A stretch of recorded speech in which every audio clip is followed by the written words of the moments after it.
जय हिंद दोस्तों, मैं हूं रामकेश चौधरी और आज मैं आपसे बात करने वाला हूं डिप्लोमा एग्जाम के बारे में। पॉलिटेक्निक के एग्जाम शुरू होने वाले हैं और आज अपन बात करने वाले हैं सिविल 301 थ्योरी ऑफ स्ट्रक्चर का पेपर होता है C301। इसके मोस्ट ऑब्जेक्टिव क्वेश्चंस मैं आपके लिए लेके आया हूं और साथ ही इन क्वेश्चंस की पीडीएफ भी अवेलेबल है। लगभग 100-200 क्वेश्चंस है, काफी मोस्ट है जो आपको एग्जाम में देखने को मिल सकते हैं। तो दोस्तों शुरू करते हैं, आइए इन मोस्ट क्वेश्चनों को अब। चलिए शुरू करते हैं। आज का पहला सवाल क्या कह रहा है इसमें?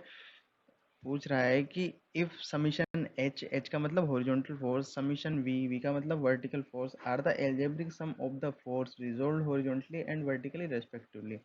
हॉरिजॉन्टली फोर्स और वर्टिकली फोर्स जो लगे हुए हैं बॉडी पर, वो एक दूसरे को रिजोल्व कर रहे हैं, मतलब साम्य अवस्था में ला रहे हैं। And summation M is the algebraic sum of the moments of the force at any point for the equilibrium of the body act upon. और मोमेंट जो लगा हुआ है उसका भी सम बॉडी को इक्विलिब्रियम पोजीशन में ला रहा है। तो क्या क्या कंडीशन होगी? इक्विलिब्रियम पोजीशन में अगर कोई बॉडी है तो उसका मतलब है कि समीशन एच, हॉरिजॉन्टली फोर्स जो लग रहे हैं वो जीरो है, वर्टिकली फोर्स जो लग रहे हैं वो एक दूसरे को काट के जीरो कर रहे हैं, और मोमेंट जो लग रहा है वो एक दूसरे को बैलेंस करके जीरो हो रहा है। तो यहाँ पर ऑल ऑफ द अबव यहाँ पर आंसर हो जाएगा। देखते हैं next question. Pick up the incorrect statement from the following. इनमें से असत्य अपन को देखना है। The torsional resistance of a shaft is directly proportional.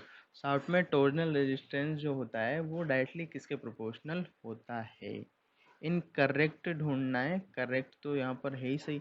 अब टॉर्जन ऑफ शाफ्ट की बात आ गई तो अपन को T upon J N theta upon L बराबर एफ एस अपॉन आर, ये जो टॉर्जन इक्वेशन है ये याद होनी चाहिए। अगर ये याद है तो डायरेक्ट अपन यहाँ पर ढूंढ सकते हैं। तो T upon J N theta upon L बराबर एफ एस अपॉन आर, ये तो डायरेक्टली प्रोपोर्शनल है, लेकिन मोमेंट ऑफ इनर्शिया इसके प्रोपोर्शनल नहीं है। तो डी आंसर मेरा हो जाएगा यहाँ पर कि ये इनकरेक्ट है। नेक्स्ट क्वेश्चन है, by applying the static equation summation H is equal to zero, summation V is equal to zero, summation M is equal to zero, to determine the structure वी में डिटरमाइन। मतलब किसी भी structure पर अगर horizontally force zero हो रहा है, वर्टिकली फोर्स जीरो हो रहा है और बेंडिंग मोमेंट जीरो हो रहा है, ये स्टैटिक इक्वेशन है फोर्स की। तो उससे अपन क्या क्या निकाल सकते हैं? अगर वर्टिकली फोर्स जीरो हो रहे हैं तो सपोर्ट रिएक्शन निकाल सकते हैं, शेयर फोर्स निकाल सकते हैं, बेंडिंग मोमेंट भी अपन फाइंड आउट कर सकते हैं, और साथ ही इंटरनल फोर्सेज जो स्ट्रेसेस जनरेट होते हैं वो भी अपन फाइंड आउट कर सकते हैं, अगर ये तीनों इक्विलिब्रियम पोजीशन में है तो किसी भी स्ट्रक्चर में। तो यहाँ पर जो आंसर होगा हो जाएगा ऑल ऑफ द अबव, ई यहाँ पर आंसर हो जाएगा। The general expression for the beam of a beam, sorry, the general expression for the bending moment of a beam of length L is the beam carries M। Bending moment की equation दी हुई है W L upon two into x minus W x square divided by two. तो ये क्या express करती है? तो यहाँ से अपन को मिलता है कि ए uniformly distributed load W per unit length. यहाँ पर इस इक्वेशन से अपन को क्या मिल रहा है? यहाँ से अपन को मिल रहा है कि यूनिफॉर्मली डिस्ट्रीब्यूटेड लोड लगा हुआ है बीम पर, और कितना है? डब्ल्यू पर यूनिट लेंथ के बराबर है। आंसर हो जाएगा ए। इस क्वेश्चन में पूछ रहा है कि the ratio of the length and diameter, length और डाया का अपन को रेशियो बताना है। जब बीम सिंपली सपोर्टेड और सर्कुलर है, इसमें bending moment, sorry bending stress और टेंसाइल स्ट्रेस दोनों बराबर है। किस केस में? जब बीम के मिड पॉइंट पर लोड लगा हुआ है, इस केस में। तो अपन को रेशियो निकालना है लेंथ का और डाया का। तो ये होता है 1/2, 1 मीटर लेंथ और 2 मीटर डाया, 1/2 यहाँ पर आंसर हो जाएगा। ऑप्शन सी यहाँ पर अपना आंसर होगा, इसका लेंथ और डाया का रेशियो।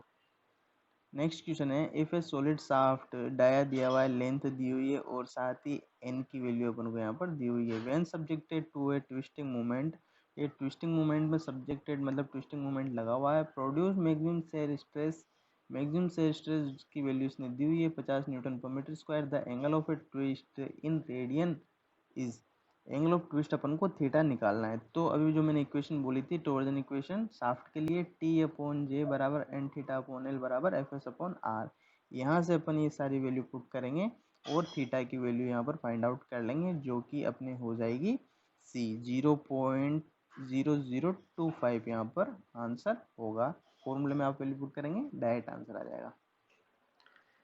साथ ही साथ मैं आपको एक छोटी सी बात बताना चाहता हूँ कि दोस्तों कभी भी पूरे सिलेबस को नहीं पढ़ना चाहिए। वही टॉपिक पढ़िए आप एग्ज़ाम के टाइम में जो कि मैक्सिमम रिपीटेडली पूछे जाते हैं। आप अपने पिछले पेपर्स उठा के देख सकते हैं, उन्हीं के बेस पर आप तैयारी कीजिए। और अगर आप ऑब्जेक्टिव क्वेश्चंस के लिए पढ़ना चाहते हैं तो उसके लिए आपको पूरा पूरा सिलेबस एक बार पढ़ना पड़ेगा, तभी जाके आप ऑब्जेक्टिव क्वेश्चंस को बिना किसी परेशानी के कर सकते हैं। और ये ऑब्जेक्टिव क्वेश्चन जो आते हैं ये इम्पोर्टेंट होते हैं अपने किसी भी एग्ज़ाम के लिए, किसी भी कम्पिटिटिव एग्ज़ाम की दृष्टि से।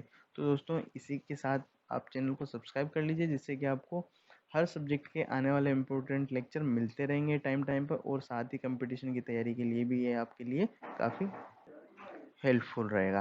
तो देखिए, the vertical reaction for the arch is, arch के लिए वर्टिकल रिएक्शन क्या होती है? तो अपना आंसर होना चाहिए W इंटू ए अपॉन 2L। आर्च के लिए वर्टिकल रिएक्शन क्या होती है? W इंटू ए अपॉन 2L। यहाँ पर आंसर हो जाएगा ए। इन क्वेश्चनों की पीडीएफ के लिए आपको कुछ नहीं करना, टेलीग्राम पे जाना है। मतलब इसके वीडियो के डिस्क्रिप्शन में आपको टेलीग्राम का लिंक मिलेगा। टेलीग्राम आपको डाउनलोड नहीं है अगर फ़ोन में तो डाउनलोड कर लीजिएगा। वहाँ से टेलीग्राम ग्रुप ज्वाइन करके आप उस ग्रुप में काफ़ी इंपॉर्टेंट वीडियोस भी मिल जाएंगे आपको, और साथ ही इसकी पीडीएफ भी मिल जाएगी, जो कि आपके एग्जाम के लिए काफ़ी मोस्ट साबित हो सकते हैं। नेक्स्ट क्वेश्चन देखते हैं। A bar of a square section of area a square is held such that it one of the diameter is vertical, the maximum stress will develop at the depth h is। तो ये माईफाई E R M upon I बराबर F upon I बराबर ई upon are वाला जो formula था bending equation का, उससे अपन को यहाँ पर एच फाइंड आउट करनी है, जो कि फॉर्मूले में अपन को एरिया कितना रखना है, ए स्क्वायर रखना है। इसके बेस पे एच फाइंड आउट करना है। तो यहाँ पर जो आंसर आएगा वो अपना हो जाएगा 3√2 डिवाइडेड बाई 4b, यहाँ पर आंसर हो जाएगा। नेक्स्ट क्वेश्चन देखिए। The equivalent length of a column of length L having both the ends hinged is। Equivalent length क्या होगी कॉलम के लिए जबकि बोथ एंड हिंज्ड है? तो उस केस में इक्वलेंट लेंथ कहाँ पर काम में आती है? ये अपने आती है ऑयलर फॉर्मूले में। ऑयलर फॉर्मूला क्या है? Pi square E I upon L E square. L E जो है यहाँ पर इक्वलेंट लेंथ होती है। ऑयलर फॉर्मूला आपको याद होना चाहिए। और अगर बोथ एंड हिंज्ड है तो उस कंडीशन में क्या हो जाएगा? टोटल लेंथ ही मेरी इक्वलेंट लेंथ हो जाएगी। ऑप्शन बी यहाँ पर आंसर हो जाएगा। दोस्तों इस वीडियो को अपने दोस्तों के साथ भी शेयर करें ताकि उनको भी इसका बेनिफिट मिल सके, और कमेंट करके बताएं वीडियो आपको कैसा लगा। नेक्स्ट क्वेश्चन है। A steel rod of sectional area, cross sectional area दिया हुआ है एक स्टील रोड का, ठीक है। दो पैरेलल वाल है जो 5 मीटर की दूरी पर है, इनसे कनेक्टेड है। नट से टाइट की गई है रोड को। अब वहां पर टेम्परेचर कितना है? 100 डिग्री सेंटीग्रेड। अल्फा स्टील के लिए अपन को थर्मल कोफिशिएंट कितना दिया हुआ है? 0.0012 डिग्री सेंटीग्रेड। और इलास्टिक कांस्टेंट कितना है? ई बराबर 0.2 मीटर मेगा न्यूटन पर metre square. The tensile force developed at a temperature of 50 degree centigrade पे अपन को टेंसाइल फोर्स निकालना है। तो थर्मल स्ट्रेस वाला जो टॉपिक है वहां पर अपना फॉर्मूला होता है फोर्स का, वो यहाँ पर अपन अप्लाई करेंगे और ये सारा डाटा पुट करेंगे तो इसका आंसर आ जाएगा, जो कितना होगा वो हो जाएगा 120 न्यूटन पर मीटर स्क्वायर। सी यहाँ पर आंसर हो जाएगा। आपको फॉर्मूले में वैल्यू पुट करनी है, सारे डाटा दिए हुए हैं, जैसे आप वैल्यू पुट करोगे डायरेक्ट आंसर आ जाएगा। नेक्स्ट क्वेश्चन देखते हैं। नेक्स्ट क्वेश्चन क्या कह रहा है? The ratio of circumferential stress to the longitudinal stress in the wall of a cylindrical shell due to flowing liquid is. अपन को रेशियो निकालना है किस किस का? सिलेंड्रिकल सर्कमफेरेंशियल स्ट्रेस और लॉन्गिट्यूडनल स्ट्रेस का। सरकमफेरेंशियल स्ट्रेस और लॉन्गिट्यूडनल स्ट्रेस का। ये होते हैं सिलेंडर के केस में, सिलेंड्रिकल सेल के केस में। जब कब इसने कंडीशन दी हुई है कि इनके बीच में लिक्विड फ्लो हो रहा है, इस केस में क्या होगा? तो यहाँ पर जो आंसर आएगा वो हो जाएगा 2, डी ऑप्शन अपना आंसर हो जाएगा। तो दोस्तों ये थे आज के मोस्ट इम्पोर्टेंट क्वेश्चन। आपको कुछ नहीं करना, इस वीडियो को लाइक करके अपने दोस्तों के साथ शेयर करना है ज़्यादा से ज़्यादा, और साथ ही आप कमेंट करके बताएं कि वीडियो आपको कैसा लगा। और अगर आपको किसी अदर सब्जेक्ट की वीडियो चाहिए तो आप कमेंट करके बता सकते हैं। आज के लिए इतना ही, मिलते हैं नेक्स्ट वीडियो में। जय हिंद।